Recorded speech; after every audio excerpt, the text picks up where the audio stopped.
akosuru ta ye poti mi opono de no ma ye gbon me yo kan ma do va mi dan leji de ko mi dan gbe agba mi dan sa de se po mi wu gan ye poti devo le jiwe mi de pipon mi zon Royal TV Benin te mi de azan ko nu kun ene to te ni gbe ayidosun pe fo ton nu kun ene to pe to me jo njele nu wiwa mi dan de mi no yo do to ko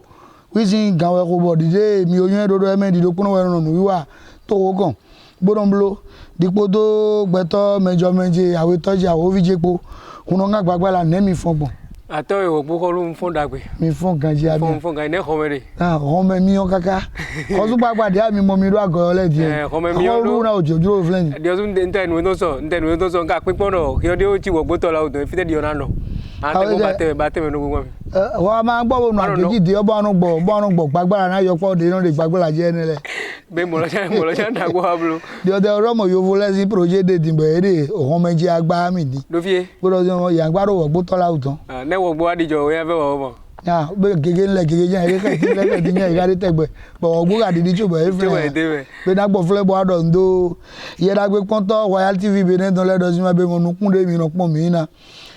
o nukun lo da fon bona do nukun si teme tegbe na mi aklu no gbero to gran zo no do na mi akwa de mi no se bono ko kena bono mo ten pon ye da gbe yo le aklu no gbero to na wa da gbe na mi akwa lo mo na kan gbere ampa ki o su papa fon ba de fin fon te gere tegbe ampa ko su wa no chanoji me o do alagbe ado kojo lo ngbe do yin ro agbeja ko do gbe ko de zo na do ati akolu no vivi ro le yo ko no vivi ayan ko no vivi yan ma do mburo sin be mi o papa bi ni ja sin po soji bo ya anye mi ga bo nu ati ko awe do awe ni ki lo de ko ba ga yen to lo de jo mere bo no to gbeja o parent je ya lo gbo mi e so body o ma mi ni gbogbo yen o kuno gan gbagbala mi mara do ko ta egbe don le rana ye da gbe pon to Royal TV Benin don le dada era che do poro mi to mi me de gbeto da gbe pinpon mi de asiko mele Benin to mi de a hu godo mi de a akewaji huwaji hutongoji huiko do poro mi do bi papata bodo ami do zimare wayin de mi do lobo zebo bo jodo ami bo mi gbepo de wayin ne me bore popo to mi kwa lo de alome wayin ka mo ngodo ma u gbero to ne lodo do gbe ami ta mo do ami do zimare ye ponpoti akoti mi opon no de no ma ye gbogbo lo bi papata ji Royal TV de mi no mo pon de aloka ma do va mi do leji wijijan mi de pipon mi igbon de kan ho me sevla de mi do godo wa ye mi osu papa mi rozmali sevla ne sevla sien we do ye me de yi okun ko to gan ko to asan ko to gita kan train ati ko to no kwe da o do potin lo boy no dure se ne me de sun ai do sun yo me be ye du kwe da ho ne au fête de la musique moi yo vo flasser gbe do to le do ye du kwe da o mo godon ba esien ganji be se do ko ne lo me jan we no vi mi don de yi me lobo yi tepon baki don le ile ye de adin lo bra yi kro ija la voton e do tepon da o de lobo no blo tepon ne eti lobo ti gbe lobo e blo lobo klitara mi adon se po yo po vu de yi tepon mo nkan don le ko de yi ko lobo yan wa jije ko be do mi le ne mi ku po mi je kere mi na mo podo nuku mi don le po ye kan ene me je na gbon lobo do mi do so le ko ta de bo le na so atin lobo na agbo jagedo nu wiwa yo be me ole mi ku do pin po mi lobo ku do asiko de mi de bo le ma go kojo akun gan o ogbokolu kuno ga gbagbala e gana chena mi ye da gbe pon to akosuru ta ye pon poti mi opon no de no ma ye gbon pelo bi se gbagbala si an kisi no le mi gbo ne mi na yi ko mi don gbe don chobo na le ko agba lo sa Royal TV Benin si akisi no le o mi kudo ye da gbe pipon kuno ga gbagbala mi mara vlon ko lo le sin ta na mi ya ena tera ogbokolu de adogbon be mi na de to ko le jilo na vlon kana ndo ami zan de dini ko ta le me do zimale no vi mi ton ko to mi to le yi tepon ba ki ye yi re sevla de mi do godo wa ime ye me yin me lo bo ka yi se ta pro fun plan we le mi adon se po o kan mi do zimale ne ga mo ne yan so lo be zon ile ne imondo yo su papa ise gbe to jibodo de lebo odo de level odo yeze gbe to jibodo bo mi yo su papa mi ba mi na se chere don me da ko Apollinaire viwa nu we ti an ye ne le pe lo ko kan ton mi me le mi pon ye da gbe mon ko les amis on le compte mais une bossien de seulement que mi ado mi amo nu ajiji ndero histoire jobo eyin ndebo wa ndie me supo me e ma yin lando mi de pepe mi de mi no le mi yen bokan nde kanko nde mi blo le bisese yi me de le de bo ma yi kanji do ne mi se et mathématiques de minor blotin question de demele et sous pas pele et sous pas bon problème de podo et nous moi en fait doit dire nous pas vidéo flin amon et les sous pas demain physique les non et sous pas le bando kanjiro de ayido OK matière et nele et ouais matière de mileno batdo sérité donc matière de couleur de kunaye amon mo jan let de demain bon de le zo et to signer pele épreuve des examens là mando que essien même ancien épreuve de les demi-bossien donc concernant histoire géographie d'un côté épreuve essien de niveau qui essien bon côté ne dedans et maintenant il collectionne que uniquement bodo corriger makondo et des mêlés de couleurs de épreuve les blondes et con bobo corriger ni mano mais en dire mais non mais mais tchede nyo mkan tchede exam lo tchede na cambodien musican il veut donc que le bon mi velo yeni jale bokhia o numino le ganji bokpon de singamba irodo mais bima singan wa ni aéroport donc de yin no ina ba ina mi bona kamilo bona sombo mi mi antin support ko ide bebe se mele wa ni aboido nous yeme de non we ma mi tan jibuno de ken le et dans pont de sérité we mi le mi de voilà que mathématiques là nous doit médian doit mi fo bena yalo tanwe kan yalo ne kan blo ba fo mi di we o me file mai ma u ba do mi yon we pro de cha bo we yo na blo wa bo u ja kun de mi de ba blo me bi se tout me mi no de bono yiton e ben de non de kan le ele de fi din tro ne mi ando ko ma o lo me de ma o lo jiri ha ko no de le blo o lo yimi le de mo ma o lo zun ro mi an to ai ja ide ai mebo de wa bo mondo e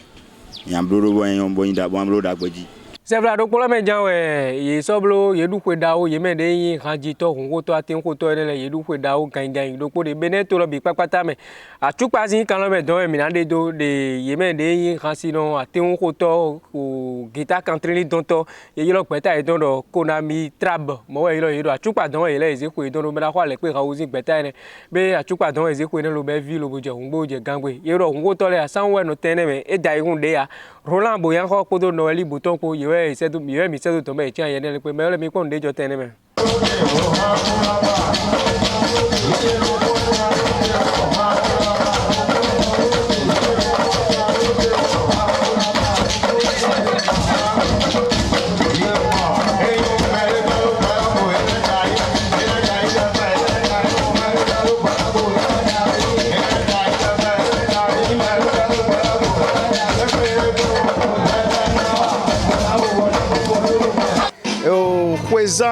au Racinoleton, à Zizaleton, où est une déjà vendredi 21 juin. Bon, mi ou Aziza, de no yovo nuga abi, o meyu tombo, mino mélanger do, mino bemnido, yovo tomele, mi pri, to egbe bodo kwedu to fi, dide mina bido kwedu to fi do, mo mede wala sa beso be kwedu soro ne. Nge nadoro, so deja, dide nkonyu do, o kwenato, o wida. O sọ̀rọ̀ kpọ́lá kwedato o wẹ́dẹ́ mẹ́ tó mọ́nà mẹ́ azatɔgbe o kwedato aklankpa azɛnɛgbe o kwedato ndali be mɔ ɛmina to kweda duro kakara jɛrɛ de bɔ de mi sɔba yi to fie gbe di mɛlɛ kpɔ ma yi ka ho to fie gbe mɛ ekpɔ bo ma ho lɛ mina bɛ ye bɔn o kwe de jɛ o na mi bɔ yi lɔrɔ siɛ jɛza to bisirete mina bɛ ye bɔn a y'a to ye programme to filɛ kakara se atɔn bɔn mina do to a y'a jɛ. Bonato o gigo pana jiwe o na dagbe wa da mi bo dike wa mi mo pe he be o ayadi giga de mi moto mi mo fie gbe be fie tonsone yovo he iroro Jacques Land ministre français ou eze ko da ils sont pe kuku we jide bo e wa lesun o to o gbesin o pe be urien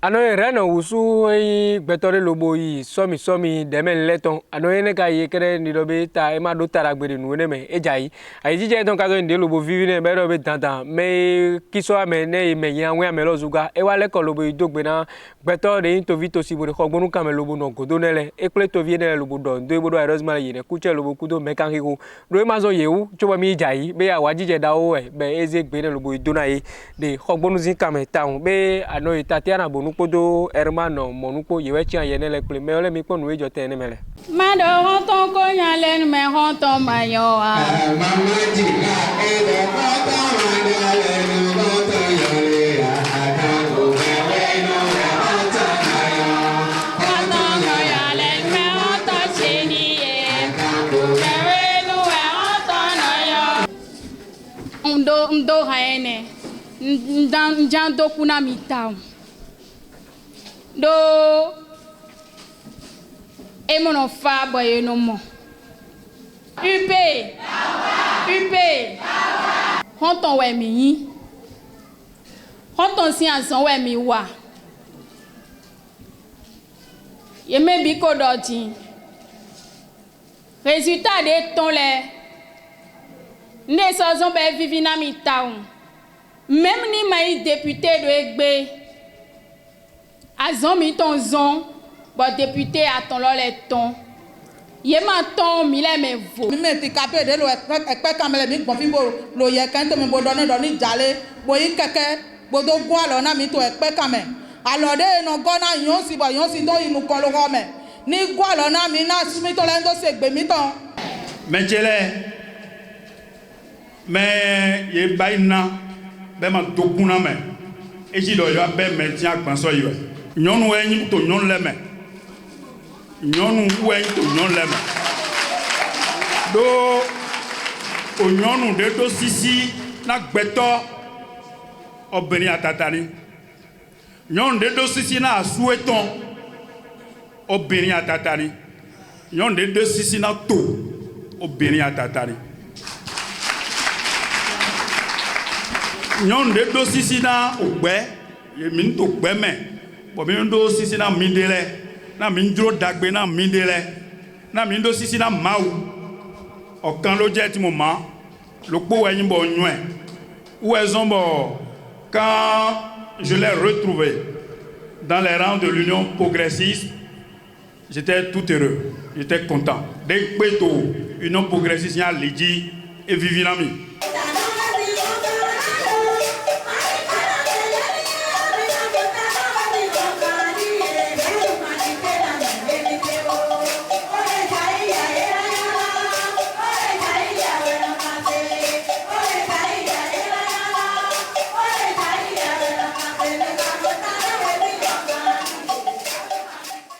Mais on est bien dans le camp nous bla ou nous d'ao do ko jore do ye hume ye gboko ame de kwegbe bon nous ne nous lo bla ou titengbe mi osu pa mi mo kade ye leji wo so pu mi do leji mi o mo nu mo nkan don ka mi le mi wa don sepo nawe de yiro de si o yiro ma uto ne mi wa don sepo fi don do po ka camera ne le igbon ne ye ka blo mo ka lo bo hu no mi don be yan ne eso ko flea e do awon ko me de le igbon e ti mi an do po mi don le bo di osu pa malheureusement le mi osu le de ko mi don le gbe mi ne se ho mo nkan don de le bon be Apollinaire viwanu we ko yene les kan lobo chankle mais ole mi pon de lay bon oui danda o de jore me jiminungo madi huijayi we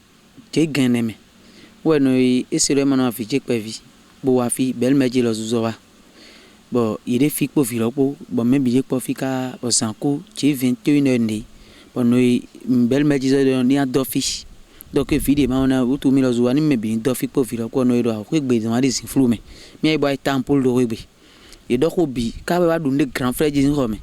bo zoro mi ji dio zo zikeke zanome boy ze no do ko gbe nze no do ko gbe ron bo ji nde ye no do bo ya wo ko gbe fi pa do ko mi le din mi wa gbe mi ay mlan ma bo de do mi o du nde de mi ay mlan donc flen raison ma bi o gbe mo wa le koko ka e po wa gbe ya blo tieju foton a portable de yen don bo do bi mo we no vi pa vi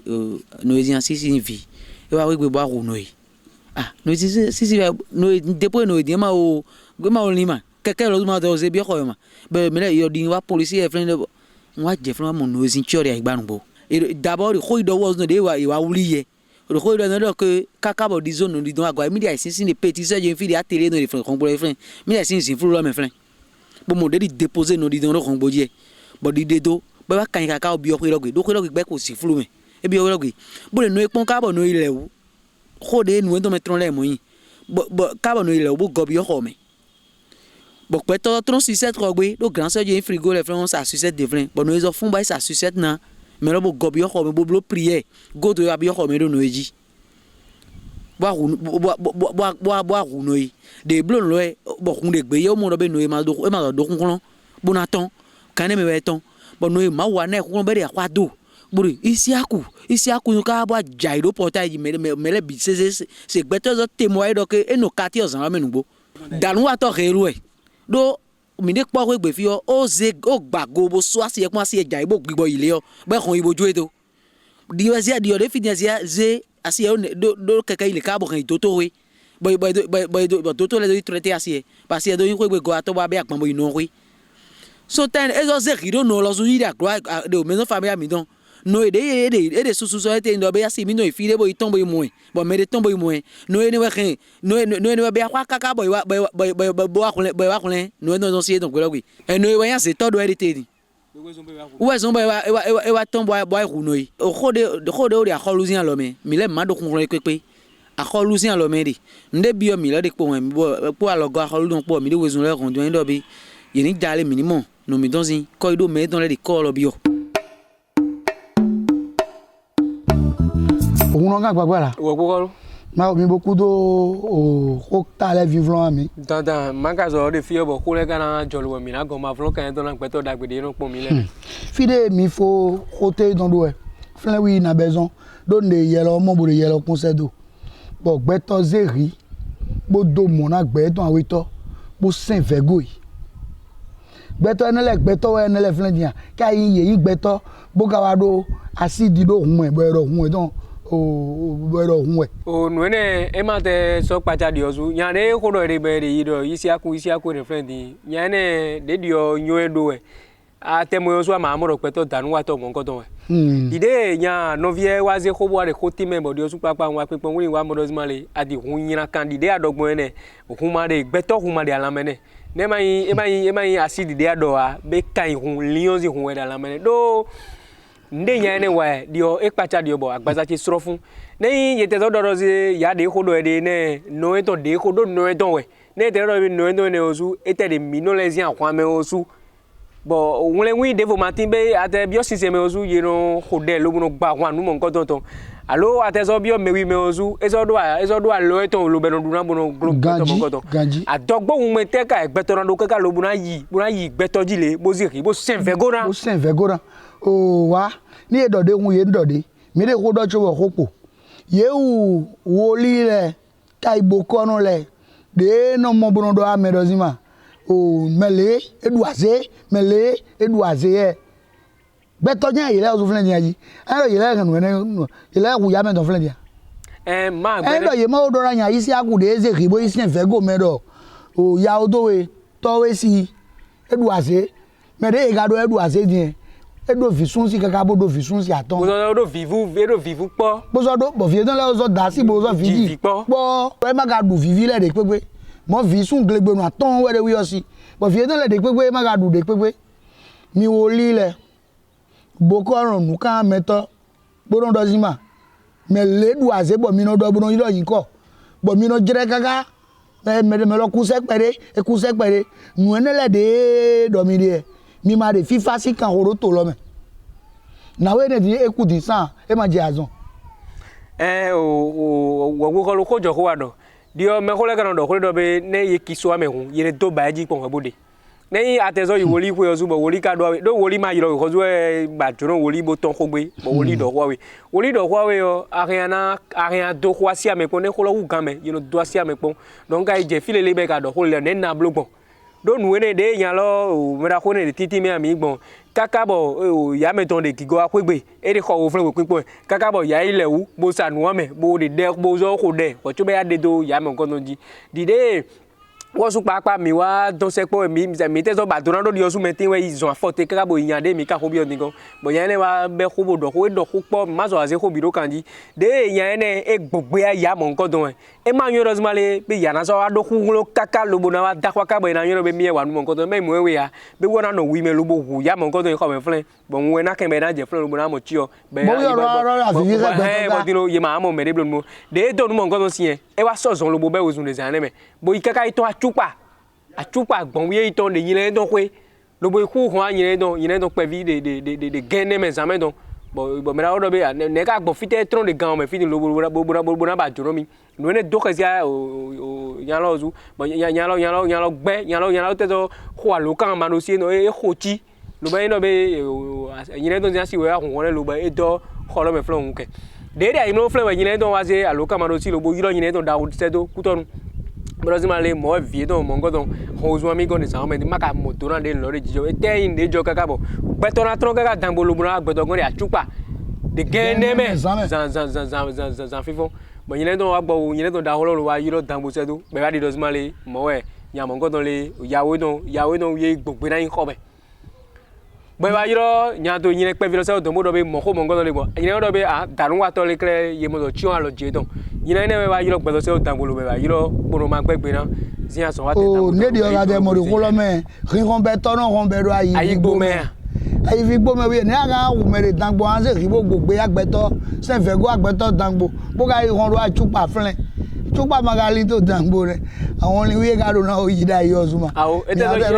ne to yi àwọn ri osu beto de wu jozi hun ena ba to ma ko kulo ne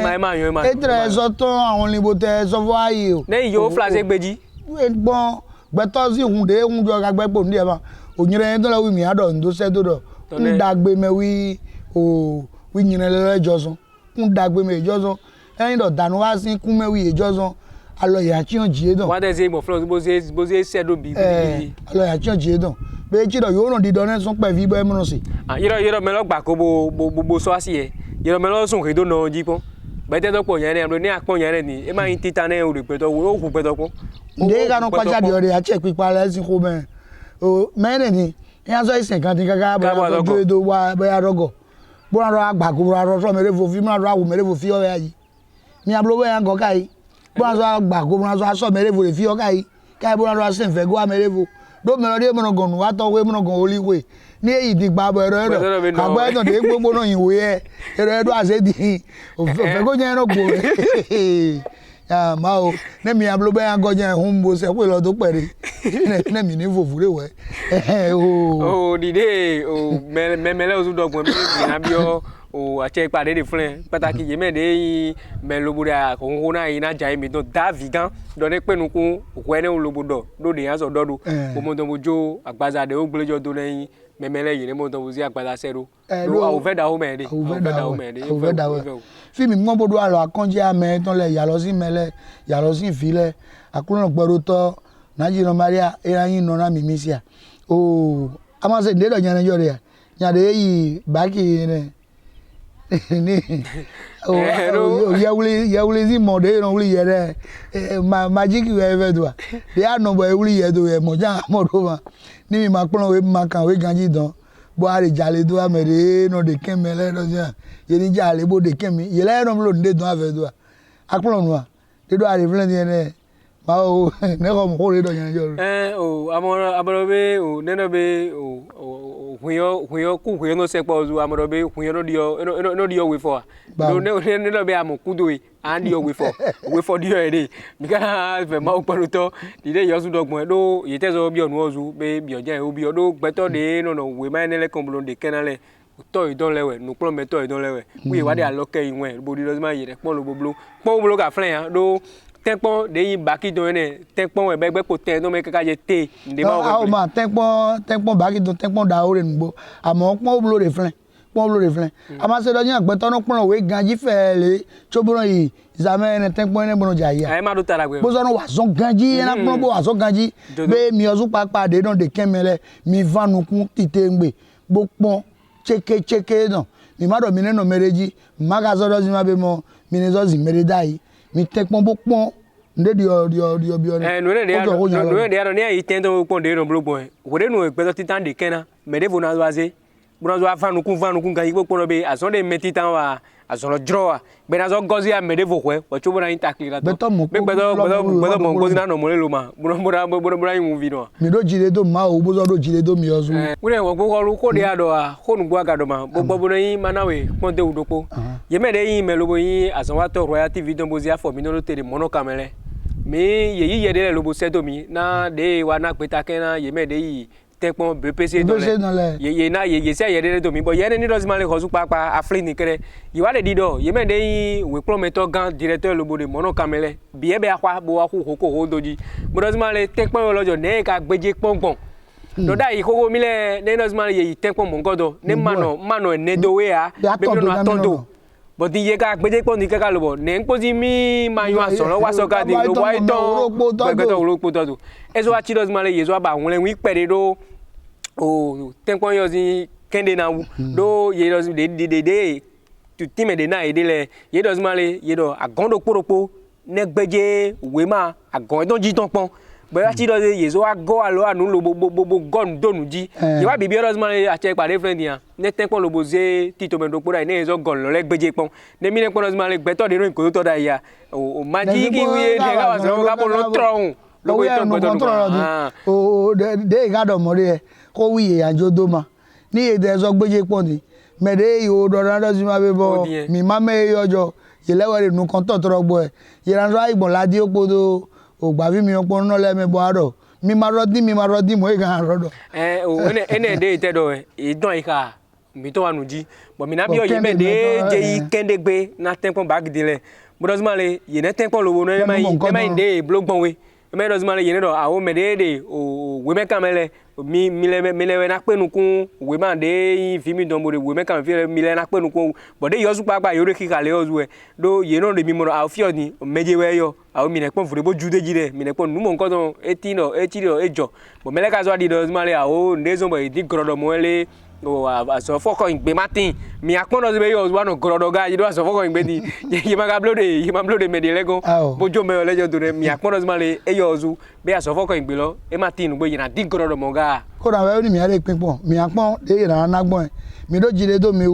o amasende de menu na yure do a yonu ene de yi agba won de men si sodon bojayi e jayi to gancho bozo pele to de ze de no godo nele bodo ndo e do yini kuche ayika na we ne don gbe po ndewu ayika dagbe no do ngodo da do mele me bo kiswa we ne me yino we amelozu khede agabo gbedu me hunwo do do ri e ga du bo we aje kere to jen kana wa lo mura fe do yine di okun papa be na we ne di e do tara gbe bo ne he zo yide bo kere na di do e wa pagbe na mede yi melugo no kodo no ai ka dagbe ne ma de so mi sin we nu a na do awe mede no kodo ame bo so kin amele yele we no so bo yero din a ka ya check pipa de ya yi jijo de ya yi lo ji we lo nu e we no so bo yero din e so kin amele yi we no so bo yero din yo no so bo yero din na akoyo de kun budo bo na we ne din de o kuche do na o mede no kodo e don bo so kenele de ere so mi sin ajoji jira bloda ye akwena no en koma de ga wa dimbo ado ye ni kuje akwena so no en kon no kan bi okwi we dada e don do beta da we dada be ni eblo mo jo be o gigoro to ai ga dagbe da o wi ezan o uno ga gbagba o de bi na do lo bra krita la ma don do ye me de yin ati un ko to kinta Catherine don to bo yin ko to beneto me don le do iru ko yi don da ho amono be nu le vi gan dia yi beta ko na mi trap don mi don do ye bo don do beta devo de zo po zo du pele mi don do ye bo ga do eros male don play me don de zida ye ne tem ko bo yin kan si no chere le ne no yi me ma yin beto de abaro fe go amano de lo de bon ko na mi trap lo wi o confederation we beta da ko de megbe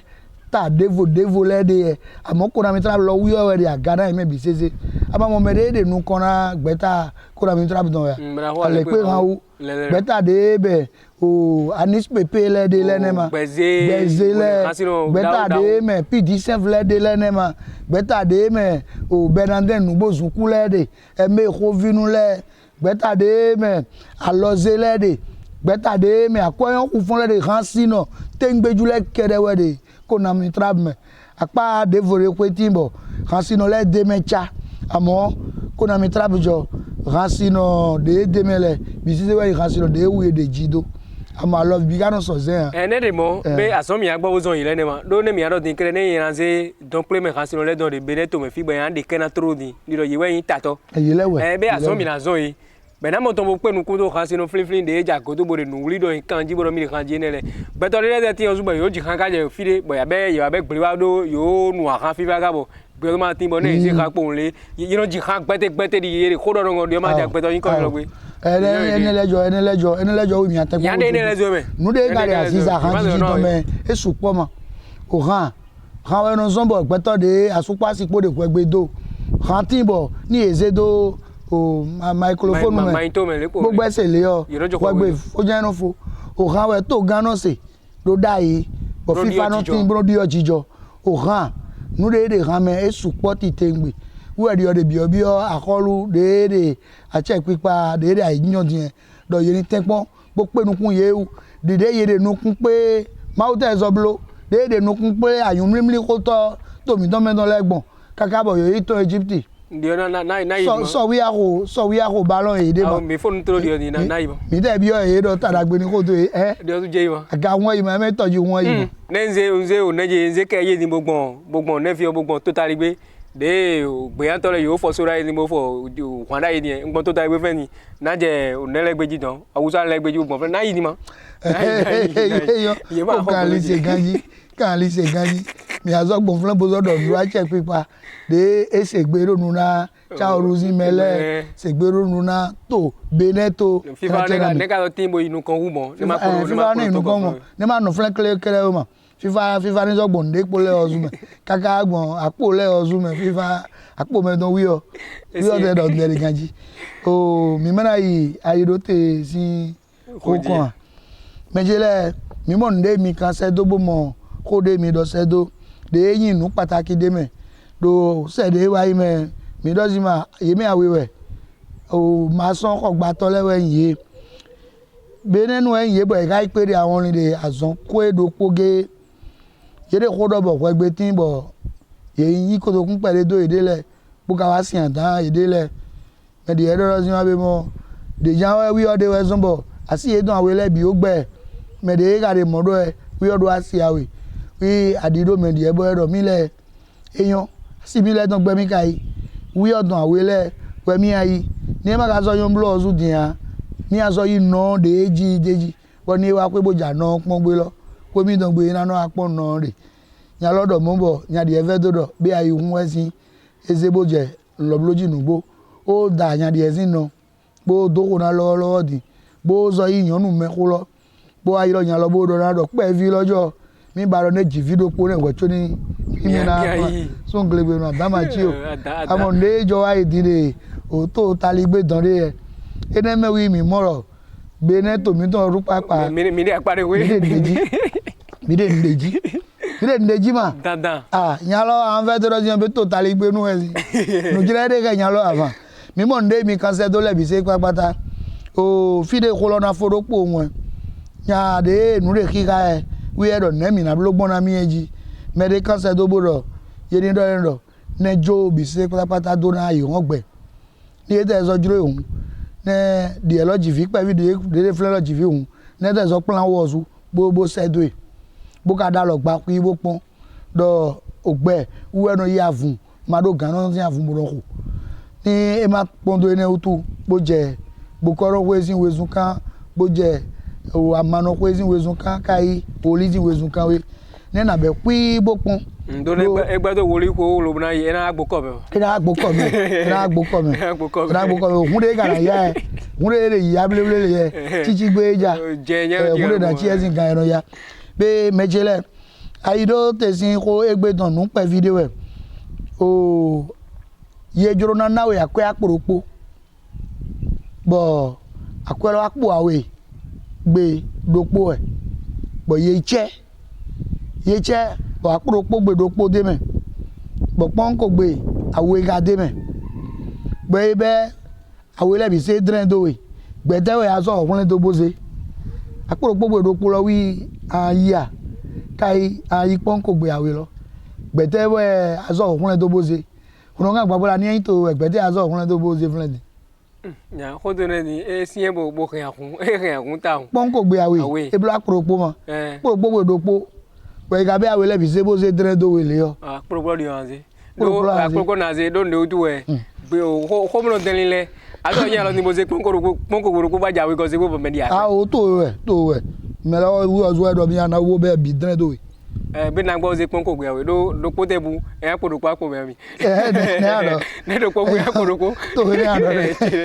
de ozu papa mejile o mi o ye da gbe pon to Royal TV Benin don le de mi aso se de me mi atepon bo cancer do mi bon me yiro kan maro va mi don ki ga me de gbinbon eji flen bo mi de pinpon wi je mi ga ron cancer do bo dai mo kai mi bodo ko se do mi no gbo e ni di ozu papa don e de na se de ozu na se woni ko se do de ode le ma ne ko se do de o wo ru o ma hu tara gbezi ndo do weji do mi o do ko mo nkan do pore o tokoji mi na so go waji na peto yera gbe ponto de yin wa mi bore to me fi opo to godo pore do ne no zan ready mi na kan we ma se do me bi papata bo na yiro e do mi bi afivo sun de me abi o mi de fi tro ni azan we go afivo sun to ni mi na ru pe ko nu kon to Royal TV bere gaji era blodo Royal TV Benin jo e de ko do kodo nya era siema era sien do oransi no de no gbegbon nu wa mi don jile bi sese patapata idamowe ma mi don ajojira to dawo agbangbonu atokun no de no gbon nu wa mi don le jile mi ayiro e me zo yin me lobo yin wa mi le bo iwo go ma do ko se do mi le ya mo we ma mi do me de no do ko se do mi le de to go do fi le bi sese patapata na do ami gbeto de le de meme bo nu kun e no mo ya o mo dasin ni ndozi ma yiri se lo me lo kutroro o yi no yi wa tete bono cancelo o tan de ablede de si fifa me boni e do tan lo inu javie don vi pere mi mere o do ni kleon le mi ke mi aje si se do we nu ji wi don de bo modo ma gbe fita ga no mi re ji o ne no ma ni pipon de mi amblogbon teme globlo ten de yin gbedu ten da ho dambo don Beova hotel de la vallée frère mi ano Beova mi ano wa do asava mi don wa do podium mi don lelo e nyanga pipon ne ma tempo be akolu gbedo e de po bo yan akolu da ho pe bi wuni hino lele adon be biwa akolu wuni de pe ma akolu yin pono pe bi ma tin be gede o gbedo me jobe le nu bo na be akolu le biwa akolu de unde ngado jide do ta won e akolu de undo jide do e parenje akolu siyan ogbotola ozi akolu akolu ne do de apado mi do be mi na de salo na pon mi ni eno zan e ma opo lobo wa mo ti jale yen yin e na tempo lobo na blo biro po karupo don e blo biro po be gbeto mejo menjele o akida meno do apana ki ko tore ni sanku akida na iko mi gbon ye kan mi do me bodo ndo me da ko akle batele mi ti te ngbe do be o anniversaire mi don wizi ansan na yere si se ne yere tempo de dogbon ere do mi de sisi mi do ere si mi do de mi se wen kaka je o we lonu ado mere bo ado gbe na makai gbo de ore hono bere to me ma don do ano yo for Delphine se do yo bu ayun we legbeji don Belgique na we ne de kogbon to we be mi na do gbe no eno ya o yiro mi po do no vie le po mo kan ko bi o mi taun be ano yi dandan ne ma de do kun ko ozu adi o de fi o na hun ko mo mi awa era wa do de yin wa Royal TV do o jora wa gbọ era mi ana hun ko e era wa gbeto de era mi awo ya fo amebo yen ado ya go gbe ka yen ado ya lo le hun ko e de ko ne wi an pon mo àwọn ya wa mejele ne mi ne bo se te don bo se do flen bo ka won kan ko ne no mo e che abi mi ku che